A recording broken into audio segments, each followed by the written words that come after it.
여러분 보건행정 오늘 기본이론 첫 시간이고요. 자, OT는 이제 앞에서 진행이 됐고, 바로 우리 이론 수업 들어갈 건데, 우리 보건행정이라는 과목에 대해서 조금만 얘기를 해보고 가면은, 우선 보건행정은 행정학이라는 학문이랑 보건학을 겹쳐놓은 게 이 보건행정이에요. 그러다 보니까 공중보건과는 전혀 다르게 행정학 원론적인 보건과 전혀 관계없는 막 어떤 조직의 이론이라던가 경영과 관련된 이론들 이런 것들이 나와요. 그러다 보니까 여러분들이 이제 보건행정을 처음 공부할 때 너무 어렵게 느껴져요. 왜냐하면 그냥 공중보건 같은 경우는 대충 뭔 말인지는 알겠어. 내가 이제 기억해야 될 게 많은 건데 보건행정은 듣도 보도 못한 이론이며 이런 것들이 너무 원칙이며 이런 게 너무 많이 나와요. 그러니까 여러분들이 보건행정은 너무 생소하고 무슨 말인지도 모르겠고 너무 어렵게 느껴지는데 이 보건행정은 공중보건에 비해서는 그러니까 그 내용 자체가 좀 적어요. 내용이 적다 보니까 공부할 양 자체가 좀 적죠. 그래서 이게 몇 번만 반복을 하고 나면은 이제 반복을 하면은 이 내용이 뭐고 여기에서 어떤 식으로 시험 문제가 나온다라는 게 파악이 되고 나면은 굉장히 쉬운 과목이 되는 게 보건행정이에요. 그래서 오히려 처음 시작할 때는 보통은 공중보건은 그래도 그냥 따라가겠는데 보건행정 너무 어려워요라고 되게 많이 얘기하는데 나중에 시험을 보고 나면은 보건행정은 100점 맞았어요. 뭐 보건행정은 쉬웠어요라고 얘기하는 학생들이 더 많아요. 왜냐하면 요 안에서 다 나오니까. 그래서 처음에 그리고 이제 제가 강의할 때 되게 힘든 게 뭐냐면 예를 들어서 뭐 고전적 조직 이론이라는 게 있어요. 그럼 그 고전적 조직 이론은 뒤에 조직 이론 가서 우리가 공부를 하거든요. 근데 앞에서 중간중간 그 말들이 나와. 이론을 제가 다 설명을 드리고 할 수도 없고 말은 나오고 그러다 보니까 여러분들이 이게 뭔지 모르고 넘어가야 되는 경우들이 있어요. 또 사회보장제도라던가 이런 거에서도.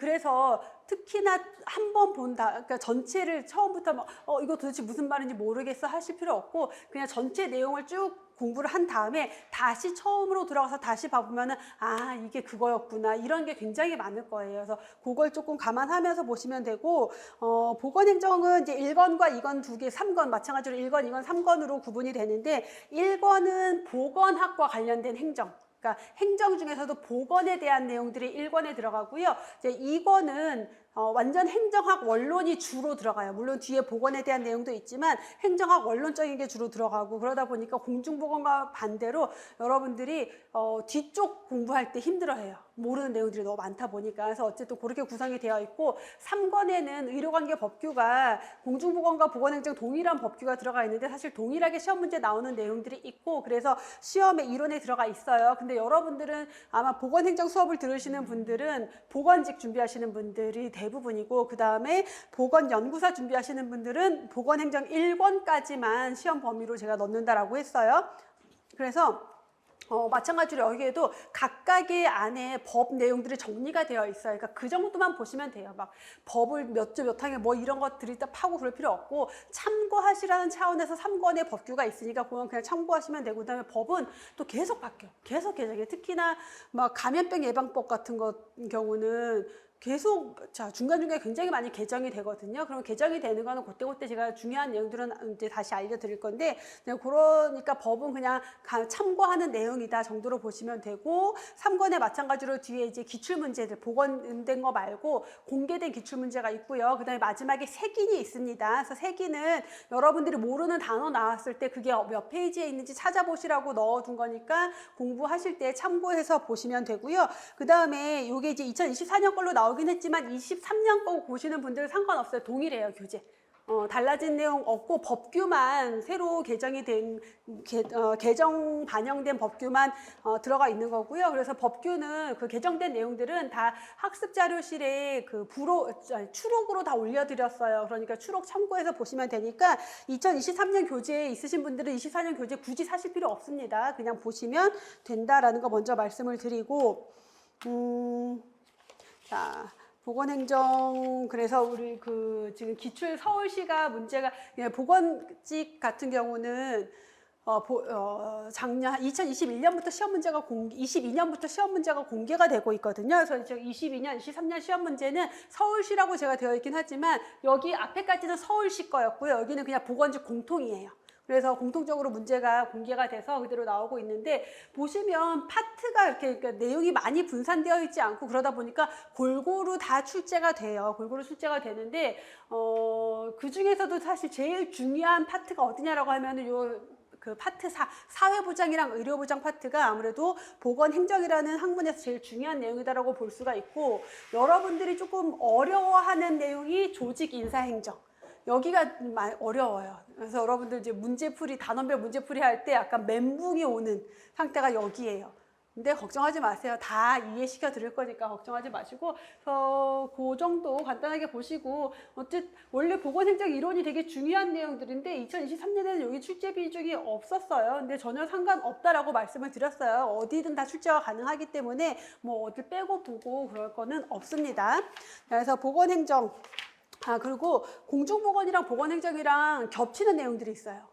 그러니까 공중보건 시험 문제도 나오고 보건행정 시험 문제도 나와요. 그래서 이론에 다 들어가 있는데, 그러다 보니까 공중보건만 공부하시는 분들은 뭐 그냥 가는데, 두 과목을 다 공부하시는 분들은 거기서 했는데 똑같은 거 또 얘기하네 라는 마음이 들 거예요. 근데 이게 좀 멀리 떨어져 있어서 하면은 복습 겸 괜찮은데, 하고 금방 또 하면은 약간 좀 재미없을 수 있거든요. 근데 어쩔 수가 없어. 우리 공중보건에서 역사 했잖아요. 근데 보건행정에서도 동일하게 역사가 나와요. 근데 내용이 다른 게 없어서 제가 헷갈리지 마시라고 똑같이 넣어놨거든요. 그래서 그거 한번 반복이 있을 건데 조금 지루하더라도 재밌게 들어주시면 되고, 보건행정 수업만 들으시는 분들도 있기 때문에 저는 똑같이 수업을 할 거예요. 그래서 여러분들이 재밌게 들어주시길 바랄게요. 보건행정의 이론적인 기초에서 먼저 건강에 대한 개념이 나오는데, 이 건강에 대한 개념, 그러니까 지금 여기 공부하는 챕터 1에 있는 내용들이 공중보건에서 다음 주에 아마 또 할 거예요. 일단 복습이다라고 생각하시면 되고요. 자, 건강에 대한 개념, 자, 건강에 대해서 우리는 어떻게 생각해요? 여러분들은 건강이 뭐예요? 어떤 게 건강이에요? 난 지금 건강한가? 라는 생각을 했을 때 스스로 나는 건강한 것 같아. 왜 건강하다고 하지? 라고 했을 때 신체적으로 문제도 없고, 생활하는데도 일상생활도 지장이 없고, 주변 사람들이랑도 잘 지내고, 뭐 이런 것들을 흔히 생각을 하겠죠. 자, 이 건강에 대한 개념, 이해, 이런 것들이 시대적인 상황에 따라서 달라졌어요. 그래서 그 시대의 질병의 유형, 과학적인 철학 사조, 삶에 대한 가치관, 이런 것들에 따라서 건강에 대한 개념을, 사람들이 생각하는 개념이 달라지는데, 잠시만요. 자, 그렇게 되는데, 먼저 WHO, 그래서 이제 다양한 학자들이 건강에 대한 정의를 했겠죠. 자, 그 중에서 WHO, 세계보건기구가 제시한 건강에 대한 정의가 있어요. 세계보건기구에 대한 내용은 뒤에 가면 다시 나올 건데, 1948년에 WHO가 발족이 됐어요. 세계보건기구가 발족이 되고, 자, 그 헌장이 채택이 되면서 헌장에 건강에 대한 정의를 명시해 놨어요. 근데 건강의 정의를 보면은 질병이 없거나 허약하지 않을 뿐만 아니라 어떤 상태, 육체적으로도 정신적으로도 사회적으로도 안녕이 완전한 상태가 건강이야 라고 정의를 했어요. 자, 그래서 육체적, 정신적, 사회적 건강을 강조하고 있다는 걸 볼 수가 있겠죠. 그럼 우리가 육체적 건강, 신체적인 거, 정신적 건강, 뭐 심리적인 거 생각할 수가 있겠죠. 사회적 건강은 도대체 뭘까요? 사회적으로 건강하다라고 하는 것은 나에게 사회적으로 주어진 역할과 임무를 잘 수행할 수 있는 상태를 사회적 건강이라고 보시면 돼요. 그래서 사회적 안녕이란 나에게 부여된 기능, 역할, 충실히 수행하면서 사회생활을 영위할 수 있는 상태를 사회적 안녕이라고 하죠. 그래서 현대에 와서 강조되는 개념은 사회적 안녕이에요. 그래서 예전에는 신체적인 건강, 정신적인 건강에 포커스를 뒀다면 지금은 사회적 안녕, 사회적 건강을 좀 더 중요하게 보고 있다라고 보시면 되고, WHO 건강 정의의 특징을 좀 살펴보면은 그래서 사회적인 측면을 강조하고 있다라는 거. 사회적 건강. 자, 그러다 보니까 그러면 우리가 보건 사업을 할 때 보통 우리가 일반적으로 보건 사업 하면 어떤 질병에 대한 것만, 질병을 예방하는 것에 대한 사업만 생각을 하지만 건강 정의에 신체적인 거, 정신적인 거, 사회적인 게 다 들어가 있잖아요. 그러니까 보건 사업을 할 때 이런 사회적인 건강까지도 보장할 수 있는, 증진할 수 있는 그런 사업을 해야 된다라는 어떤 지침을 마련해 줬다라고 해서 보건부문 사업 범위 확대에 대한 지침이 된다라는 특징을 가지고 있고요. 당위적 측면, 건강을 당위적 측면으로 규정한 선언으로서의 의미다. 이건 아니고 그냥 건강은 이런 거야 라고 선언을 하는 정도의 의미다라는 거예요. 그래서 이념적인 목표, 신체적, 정신적, 사회적 건강이 신체적, 정신적, 사회적 안녕이 완전한 상태. 완전한 게 못 돼. 안녕이 뭔데, 완전한 게 뭔데, 이거 되게 모호하잖아요. 그래서 어떤 이념적인 어떤 목표, 그래서 구체적 목표가 아니라 이념적 목표 설정에 도움을 주는 정도예요. 그러면 반대로 단점이 지적을 받고 있는 게 그거겠죠. 구체적이지 못하다라는 거예요. 목표로 제시를 했을 때 안녕, 완전한 안녕이 도대체 어떤 건데? 라는 거 모호하죠. 그래서 구체적이고 측정 가능한 요소로 발전시킬 필요가 좀 있다라고 지적을 받고 있는 거예요. 자, 보편적인 인간의 가치가 모두 포함되어 있다. 자, 이런 설명이 나오면, 이런 문장들이 나오면은 수험생들이 되게 저게 도대체 뭔 말이야? 라는 생각을 되게 많이 해요. 자, 보편적인 건 뭐다? 보편적이다라는 단어는 뒤에 가도 계속 나올 거거든요. 보편적이다. 모두에게 다 적용이 가능하다. 모든 것을 포함한다. 보편적이다라고 할 수가 있는 거죠. 보편적인 인간의 가치, 인간의 가치가 꼭 신체적인 건강만 인간의 가치에 두는 게 아니라 정신적인 것, 사회적인 것까지 해서 어떤 다양한 분야의 인간의 가치를 다 포함하고 있다라는 거야. 이 정의 안에. 그래서 비판을 보시면 정의가 너무 비현실적이고 이상적이래요. 어때요? 안녕이 완전한 상태. 어떻게 뭐 어디까지가 완전한 건데 측정도 어렵구나. 너무 어렵고 너무 이상적이다라는 거죠. 자, 그 다음에 건강의 정의를 보는 관점이 정적이래요. 이건 무슨 말이냐면 현대 뒤에 가면 건강 정의에서 이제 연속선 개념이라는 게 나오는데 우리가 지금 나는 건강해. 더 이상 관리할 게 없겠네? 어때요? 나는 건강하지만 뭘 해요? 더 건강해지려고 막 식단 관리도 하고 운동도 하고 뭐 술도 안 먹고 이런 걸 하잖아요. 이건 뭐예요? 건강 증진으로 지금 건강한 사람이 더 건강해질 수도 있고 내가 지금 건강하지만 이 상태에서 더 질병 쪽으로 갈 수도 있다는 거예요. 결국 연속선 위에서 움직이는 개념으로 보는 게 현대적인 건강의 개념이에요. 동적인 개념이다라고 생각하시면 되는데 이 WHO 건강의 정의는 안녕이 완전한 상태다. 정적으로 표현하고 있다는 거예요. 그런 상태가 건강이야. 그렇지 않으면 건강하지 않은 거야. 이런 식으로 정적으로 보고 있다는 게 비판점이다라는 거예요.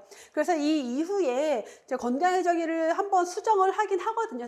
WHO에서. 그래서 뭐 육체적, 정신적, 사회적, 영적인 걸 집어넣고 그 동적인 이제 연속선 상에 대한 개념도 넣긴 했는데 그게 WHO에서 인준이 안 됐어요. 그래서 그냥 지금 현재 건강에 대한 정의는 지금 우리가 본 내용대로 되어 있습니다.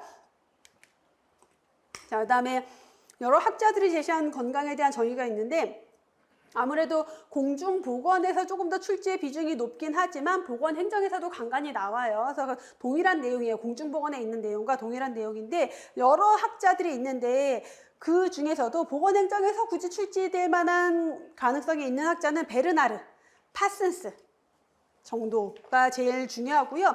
공중보건에서는 최근 들어서 여기 있는 학자들이 다 거론이 돼요.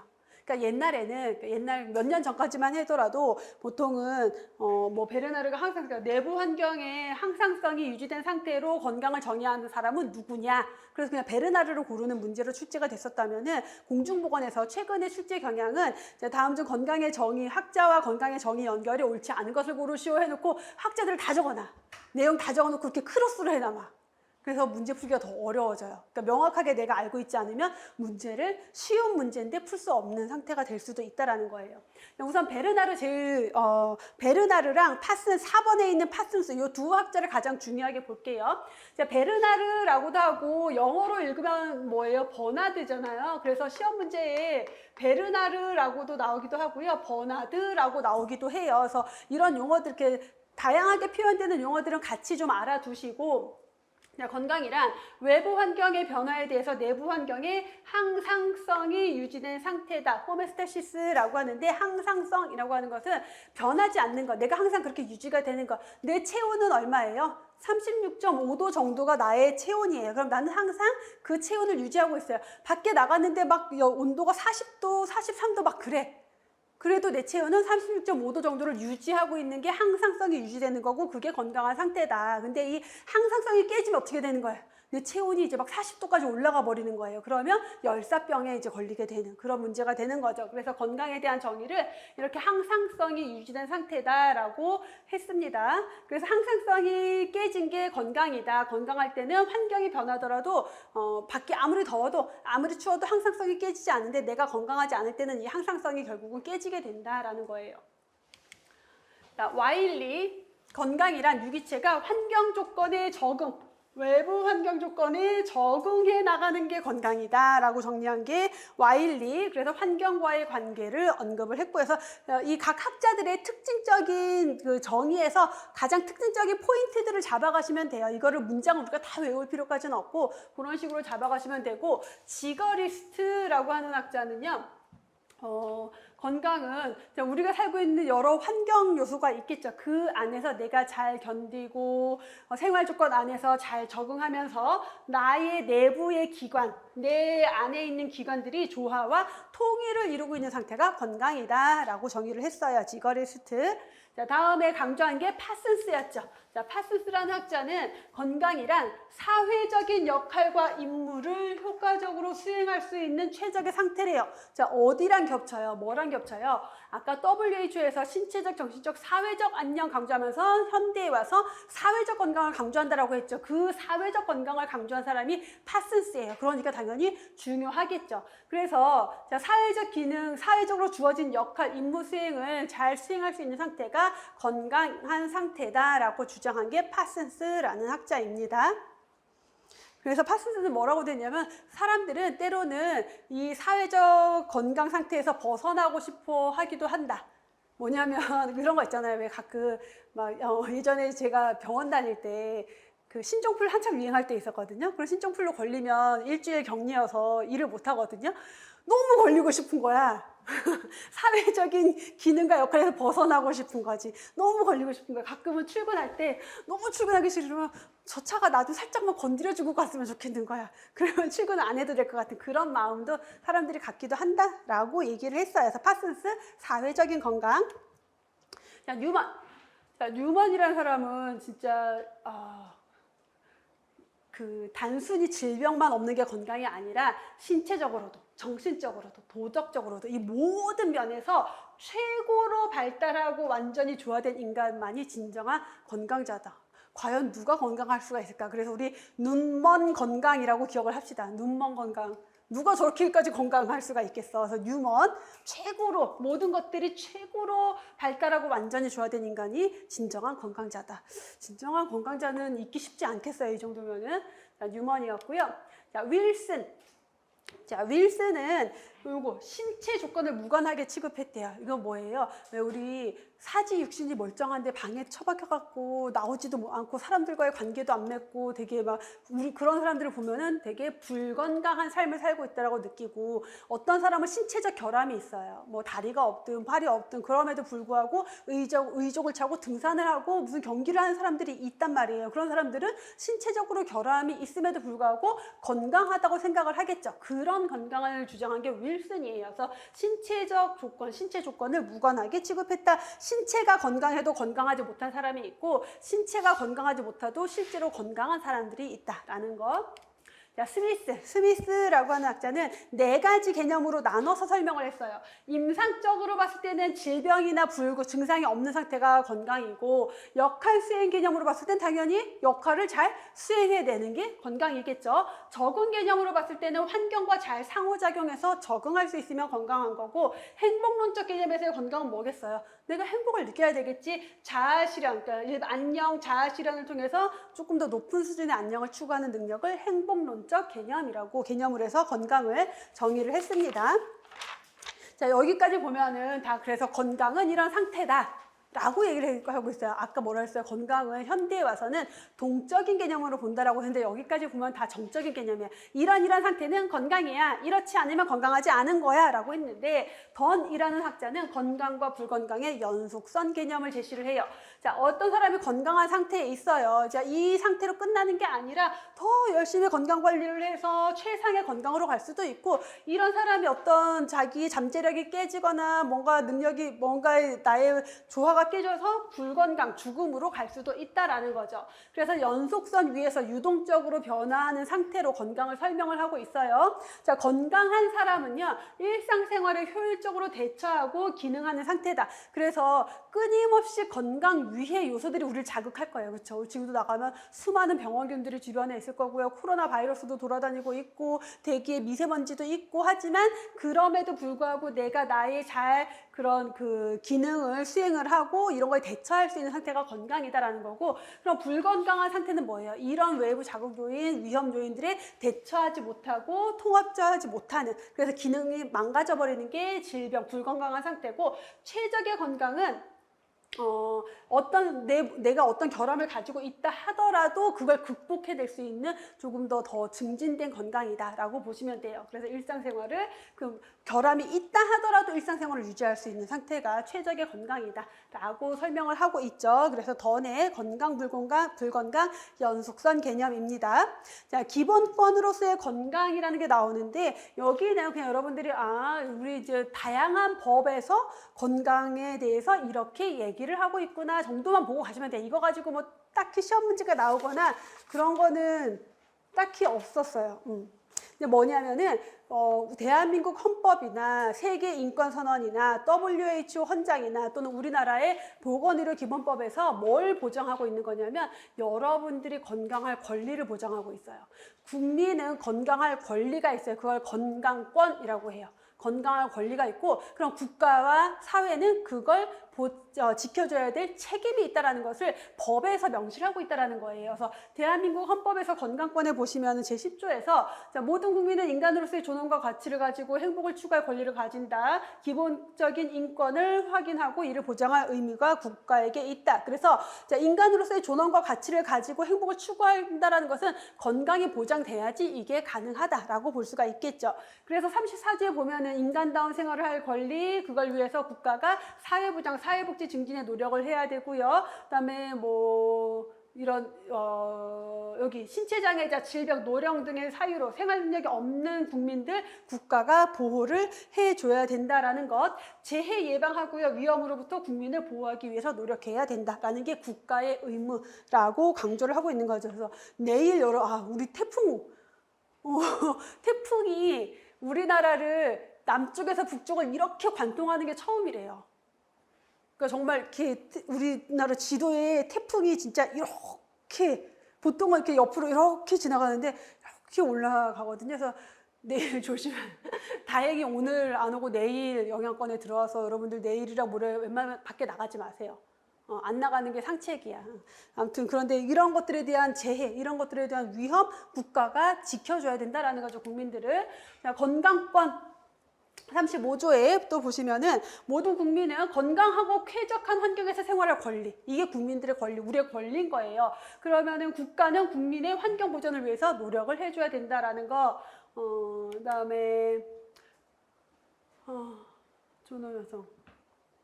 모든 국민은 보건에 관하여 국가의 보호를 받아야 된다. 이런 식으로 이제 법에서 보장을 하고 있다라는 거고, 자, 보건의료기본법은 여러분들 그 법규에도 제가 좀 정리를 해놨고, 중간중간에 보건의료기본법에서는 이 법 자체에서 시험 문제, 보건행정 과목의 시험 문제를 한 2-3번 문제가 출제가 됐었어요. 근데 막 보건의료기본법에 있는 구구절절 여러 내용이 나온 건 아니고 딱 중요한 그 출제됐던 내용들이 있어서 그 내용들은 기본서 안에 다 들어가 있으니까 그 안에서 보시면 되고, 자, 그 보건의료기본법이라는 것 자체가 어떤 법이냐면은, 자, 이 법에서 모든 국민은 이 보건의료기본법이라는 법에서 정한 바에 따라서 나와 가족의 건강에 대해서 국가로부터 보호를 받을 권리를 가져 이 법에서 보장을 해주고 있는 거고요. 그다음에 여러 가지 이유로 건강에 관해서 권리를 침해받지 않는다라고 규정을 하고 있어요.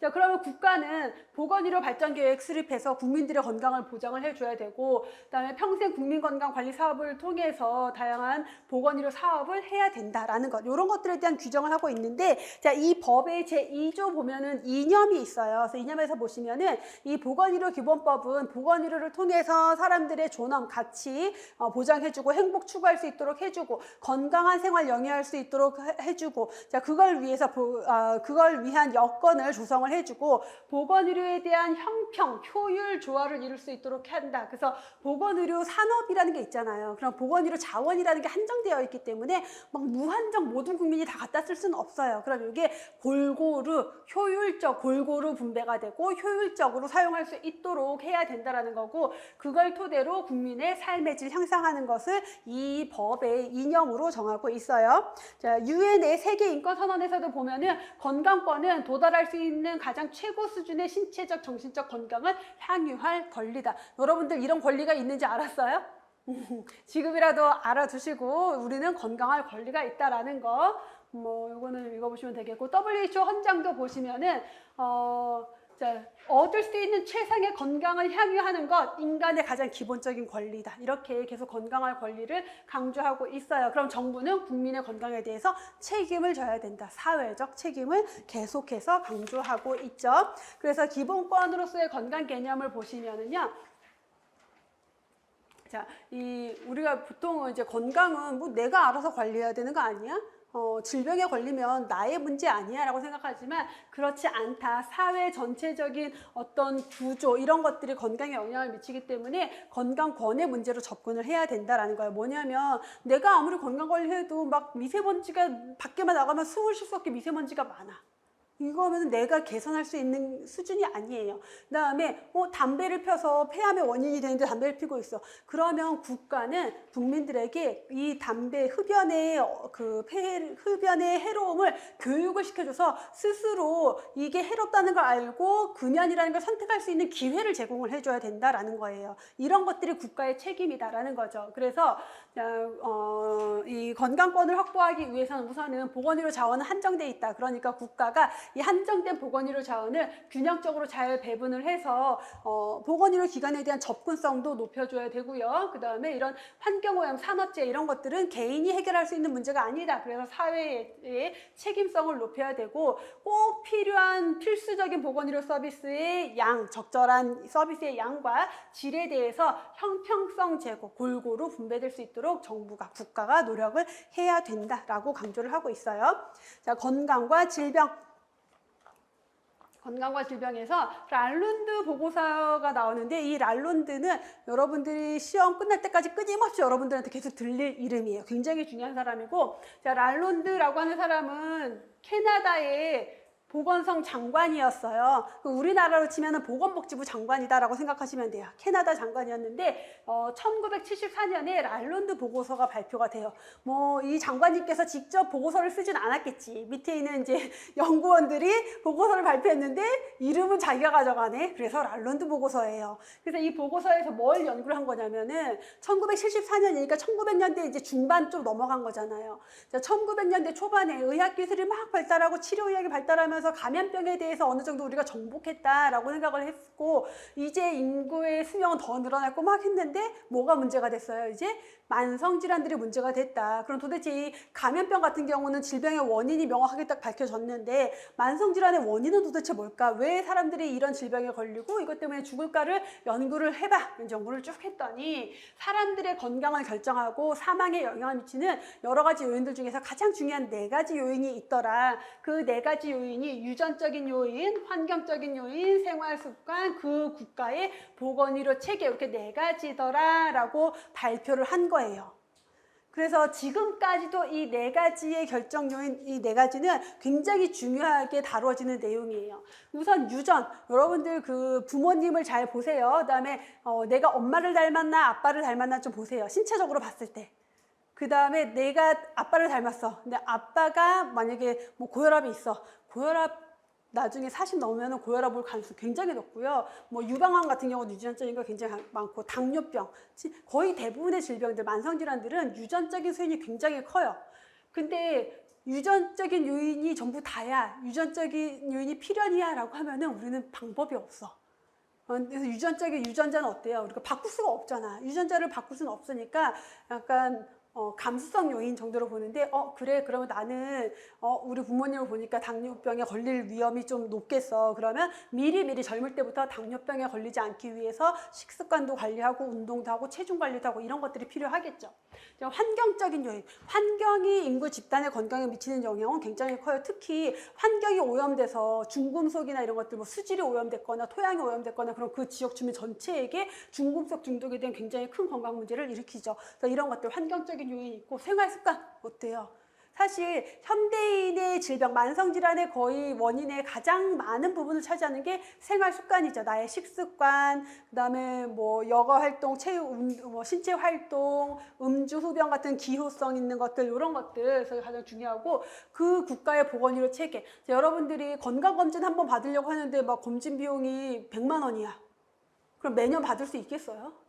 못 받잖아. 그리고 가서 나 그냥 뭔가 몸이 안 좋은 것 같아서 검사 받고 치료받으려고 했더니 병원비가 너무 비싸. 그럼 못 받아요. 그러면 결국은 내가 죽기 직전까지 가는 경우들이 생기는 문제가 있겠고, 우리나라 같은 경우는 건강보험 제도니까 내가 아프면 병원 가서 치료받으면 뭐 보험 적용을 해주잖아요. 그러니까 질병 예방을 위해서 막 병원들이 노력해야 안 해요. 노력해. 여러분들 병원이 뭐 해줬어? 여러분들의 질병 예방을 위해서 아무것도 안 해줬잖아. 그치? 내가 아파서 가야 뭐라고 얘기해주지. 그러니까 우리나라 같은 보건의료 체계에서는 예방보다는 치료에 집중이 돼 있어요. 그럼 영국 같은 나라들은요, 이게 나중에 뒤에 사회보장 제도 가면 나오는데, 인두제, 그쵸? 이렇게 지역을 쪼개. 그 다음에 여기에 병원을 정부가 그러니까 보건소처럼 하나씩 두는 거예요. 그러니까 민간 병원이 아니에요. 다 공공병원이에요. 그래서 의원이 하나 있고, 여기 조금 큰 병원 있고, 여기 이제 큰 대학병원이 있어요. 그러면 여기 지역 주민들은 요 병원만 가야 돼. 딴 데 못 가. 그다음에 이 병원 의사한테 돈을 1년, 이 사람 머리수대로 돈을 줘요. 이 돈 가지고 그 사람들 치료비로 쓰고 남으면 네 돈이야 했어. 그럼 의사가 이제 1년에 뭐 예를 들어서 한 10억을 받았어. 쓰고 남겨야 돼. 그거 어떻게 해야 돼요? 문 닫아? 환자 못 오게 해. 공공병원인데 그럴 순 없잖아. 그럼 환자들이 병원에 안 오면 좋겠지. 어떻게 해야 돼? 미리 교육을 해서 예방할 수 있도록, 건강관리할 수 있도록 교육에 힘쓰겠죠. 이런 나라의 보건의료 체계에서는 예방에 집중을 하겠죠. 그럼 그 국가 국민들의 건강에 영향을 미치겠죠. 이런 식으로 그 국가의 보건의료 체계가 국민들의 건강에 영향을 미친다라는 거예요. 근데 그 중에서도 가장 크게 영향을 미치는 요인은 뭐다? 생활습관이다. 그래서 생활습관이 가장 큰 영향을 미친다라는 거. 그래서 생활습관의 중요성을 가장 강조하고 있다라는 거. 그래서 랄론드 보고서 1974년 연도까지 같이 보셔라 라고 말씀드리는 거는, 역사에 나올 때 최근에는 이런 식으로 많이 나와요. 다음 역사적 사건 중 가장 최근에 있었던 것은 이런 식으로 해놓고, 뭐 1번 윈슬로우의 공중보건 정의, 2번 랄론드 보고서, 3번 세계보건기구 발족, 뭐 이런 식으로 나오거든요. 연도를 알아야 돼요, 이런 것들은. 그래서 1974년 저절로 암기될 겁니다. 계속 얘기할 거니까. 자, 그래서 건강의 주요 결정 요인들을 다시 한번 간단하게 살펴보면은, 유전 같은 경우는 질병 발생에 영향을 미친다는 보고가 너무 많아요. 이미 검증이 되어 있는 게 너무 많아요. 근데 이것만 가지고 걸린다라고 하면은 너무 희망이 없지. 그렇죠? 근데 보통 뭐 있냐면, 여러분, 내가 엄마랑 비슷한 유전자를 가지고 있지만 뭐가 또 비슷해요? 생활 습관이 비슷해요. 보통 엄마랑 식습관, 생활 습관 이런 것들이 비슷하기 때문에 이런 것들과 결국은 상호작용을 해요. 그래서 그런 것들을 관리해서 질병에 걸릴 가능성을 줄여야 되겠죠. 그래서 하나의 감수성 요인, 질병에 걸리기 쉬워. 엄마가 당뇨가 있어? 그러면 그 엄마를 닮은 딸도 당뇨병에 대해서 감수성이 높아. 질병에 걸리기 쉬워라고 하는 거예요. 여기 감수성이라는 단어가 나오는데, 이게 공중보건 가면 다시 중요하게 계속 거론이 되는데, 감수성이 있다라는 것은 질병에 걸릴 수 있다라는 거예요. 감수성이 높다라는 것은 질병에 걸리기 쉽다라는 거예요. 지금 감수성이 너무 예민해. 굴러가는 낙엽만 봐도 눈물이 나와. 굴러가는 낙엽만 봐도 질병에 걸려. 이렇게 생각하시면 돼요. 감수성이 높다. 그래서 감수성 요인으로 보고 있다라는 거고, 생활 습관이라고 하는 것은 흡연, 신체 활동, 운동, 뭐 일상생활, 음식 같은 것들, 자기관리. 그래서 질병 발생의 가장 중요한 요인 중에 하나가 생활 습관이 되겠죠. 자, 환경적인 요인으로는 우리가 살면서 접하는 주변, 우리를 둘러싼 모든 것들이 환경적인 요인이에요.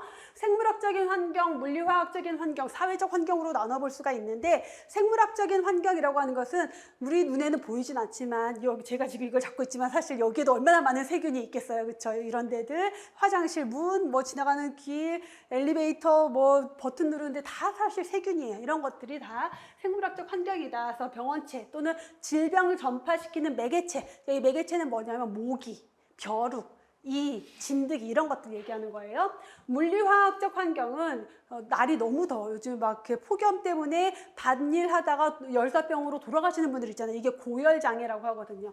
또는 한랭 너무 추워서, 또는 공기의 오염, 물의 오염, 소음 같은 것들. 사회적 환경은 그 국가의 보건의료 체계, 사회보장 제도, 정치 체계 이런 것들이 사회적 환경이 될 수가 있고요. 자, 보건의료 체계가 여기도 나오는데 여기도 나오네요. 예, 맞아요. 사회적 환경이기도 하지만 이 환경 요인 중에서도 얘는 또 굉장히 다른 방향으로 사람들의 건강에 영향을 많이 미치기 때문에 따로 띄어서 중요한 결정 요인으로 보고 있어요.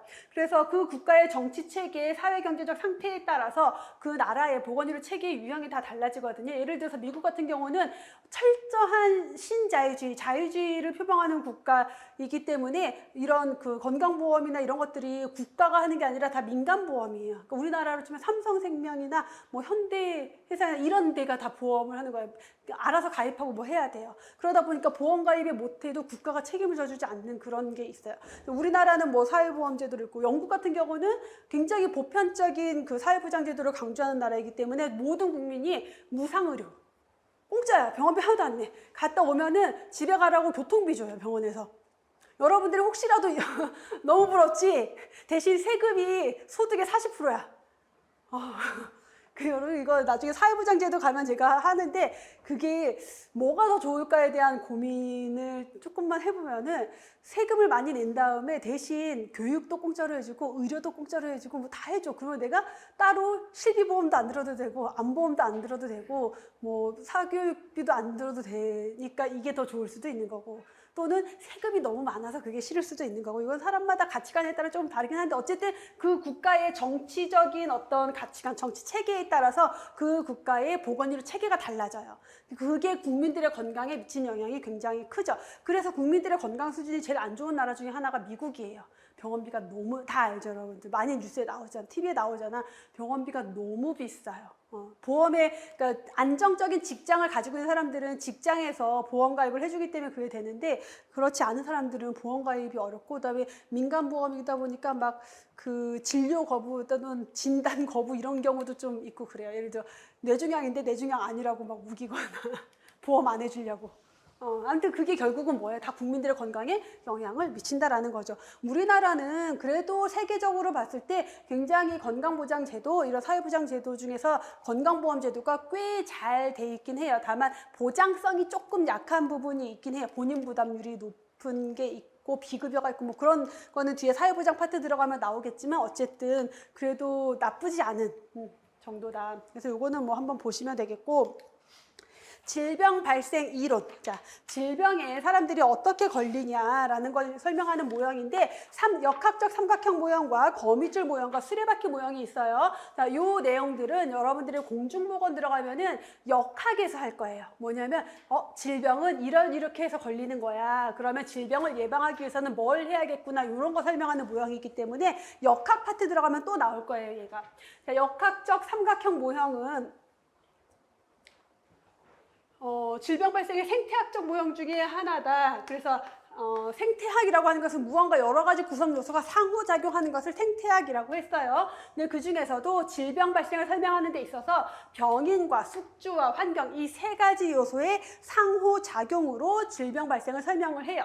그래서 이 세 개의 요소가 균형을 잘 맞추고 있으면 질병이 안 걸리고, 균형이 깨지면 질병이 발생한다. 그래서 셋 중에서 하나라도 변화가 있어서 평형 상태가 깨질 때 질병 발생이 증가하거나 감소한다. 이 감소하는 경우는 뭐예요? 병인이 없어지거나 숙주가 굉장히 건강해지거나 환경이 숙주에게 유리해지면은 질병 발생이 줄어들겠죠. 건강을 증진시킬 수도 있겠죠.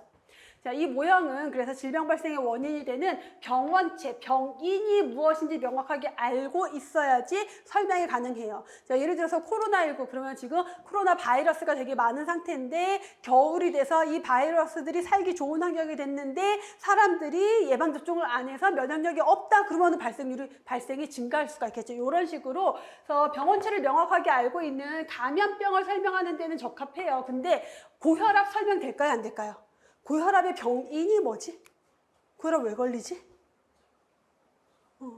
뭘 하나로 특정 지을 수가 없어요. 부모님 유전자도 있고요. 그다음에 뭐 내가 식습관이라던가 체중 관리라던가 비만이라던가 운동 부족이라던가 여러 가지 요인들이 있기 때문에 이렇게 역학적 삼각형 모형으로는 설명이 어려워요. 그래서 역학적 삼각형 모형은 병원체를 명확하게 알고 있는 감염병 설명에 적당한 방법이다라는 거. 두 번째 거미줄 모형인데요. 자, 그림으로 먼저 보시면은 심근경색증에 걸렸어요. 어떤 사람이 발생이 됐는데 이 사람이 심근경색증이 걸리기까지의 그 이전을 쭉 살펴봤더니 우선은 어떤 자연적인 현상도 있었고요. 산업화가 이루어졌고요. 그로 인해서 사람들의 식습관도 바뀌었고 산업화로 인해서 성격이나 스트레스도 받고 담배도 많이 피게 되고 그럼 뭐 교통수단이 발달하고 뭐 차를 타고 다니까 운동도 부족해지고 이런 것들이 결국 비만으로 연결이 되고 그게 고지혈증으로 고혈압으로 혈전 형성으로 연결이 되고 해서 심근경색증이 생기더라. 그러니까 이 심근경색증 하나 발생하는데 여러 가지 요인들이 서로 얽히고 설켜서 영향을 주더라. 그러면 이 심근경색증을 예방하기 위해서는 어떻게 중간에 몇 개를 끊어봐요. 식단을 해서 비만을 끊어내고 흡연을 끊어내고 하다 보면은 중간에 이런 것들이 끊어지면서 질병을 예방할 수 있다라고 설명하는 게 거미줄 모형. 그래서 여러 가지 요인들, 직접적이든 간접적이든 여러 가지 요인들이 서로 얽히고 설켜서 질병 발생에 영향을 준다라고 설명하는 것을 거미줄 모형이라고 해요. 자, 그래서 내용 보시면은 여러 가지 직접적이든 간접적이든 여러 가지 요인들이 거미줄처럼 얽혀서 복잡한 작용 경로가 있다. 여기서 보시면은 누가 병인이고 누가 환경이고 누가 숙주고 이걸 구분하질 않아요. 그냥 질병 발생과 관계된 모든 것들을 다 넣어요. 자, 만약에 이 질병이 위암이다. 그럼 여기에 뭐 헬리코박터 파이로리 균도 들어가 있을 수 있을 거고요. 간암이다. 그럼 B형 간염 바이러스도 요 중에 하나로 들어가 있을 거예요. 이런 식으로 병인이든 숙주든 환경적인 요인이든 구분하지 않고 질병 발생에 영향을 주는 모든 요인들을 다 갖다 집어넣은 게 거미줄 모형이에요. 그래서 여러 가지 요인들 중에서 몇 개를 제거하면은 질병을 예방할 수 있다는 것을 보여주는 게 거미줄 모형이다. 자, 마지막 수레바퀴 모형. 자, 수레바퀴 모형도 그림으로 먼저 보면요. 자, 숙주가 가운데 있어요. 그다음에 숙주를 둘러싼 생물학적 환경, 물리화학적 환경, 사회적 환경이 있어요. 그래서 숙주와 환경의 상호작용으로 질병 발생을 설명하는 게 수레바퀴 모형인데, 자, 이 숙주는 어떤 숙주냐? 어떤 유전적 특성을 가지고 있는 숙주예요. 그래서 이 수레바퀴 모형은 숙주가 기본적으로 가지고 있는 유전적 특성을 굉장히 강조하는 모형이고요. 만약에 이 숙주가 질병에 걸렸는데 뭐 코로나 바이러스에 감염이 돼서 걸렸다라고 하면은 여기 생물학적 환경 범위가 넓어질 거고요. 어떤 유전적인 요인에 의해서 질병이 걸렸다라고 하면은 여기가 이렇게 넓어질 거예요. 이런 식으로 바퀴의 크기가 달라집니다. 그래서 내용을 다시 보시면 수레바퀴 모형은 질병의 핵심적인 숙주와 숙주를 둘러싼 환경, 그래서 숙주와 환경의 상호작용으로 설명하는 게 수레바퀴 모형인데 그 환경은 생물학적인 환경과 사회적 환경과 물리화학적 환경으로 구분이 되고 있어요.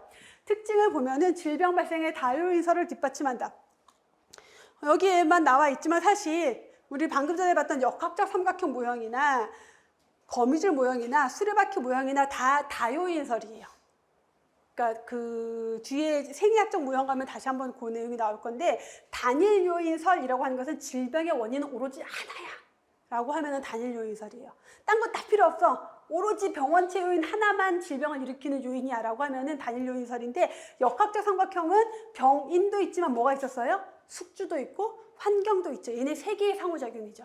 병인이 늘어나도 숙주가 건강 상태가 좋으면 안 걸릴 수도 있다는 거예요. 그래서 여기도 다요인설이고 거미줄 모형도 당연히 다요인설이고 얘도 다요인설이죠. 근데 다만 역학적 삼각형 모형은 병인이 명확한 감염병 설명에 유리한 모형이다라는 거예요.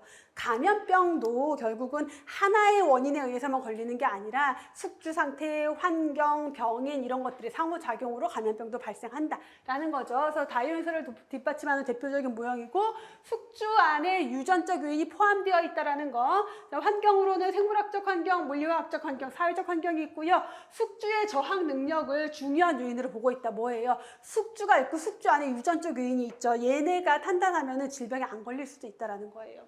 자, 거미줄 모형과 달리 숙주와 환경을 구분하고 있죠. 아까 거미줄 모형은 병인이든 숙주든 환경이든 구분하지 않고 다 갖다 집어넣었다라고 했는데 수레바퀴 모형은 숙주와 환경을 구분을 해요. 그래서 이제 질병이 나와 내 주변의 환경을 구분하기 때문에 역학적으로 뭔가 질병의 원인을 분석하기에 조금 더 유용한 그런 모형이다라는 거고, 바퀴를 구성하는 부분의 크기는 어떻게 된다? 원인이 뭐냐에 따라서 커질 수도 있고 작아질 수도 있고 변화한다라는 거. 자, 여기까지가 수레바퀴 모형에 대한 내용이었고요. 자, 여기까지 하고 잠깐 쉬었다가 건강 모형에 대해서 이어서 볼 건데, 아마 다시 보면 뭔가 지금 한 거랑 건강 모형이랑 좀 비슷하게 느껴질 거예요. 사실 비슷한 내용들이긴 해요. 네, 어떻게 구분하는지는 다시 설명을 드리도록 하겠습니다. 잠깐 쉬었다 할게요.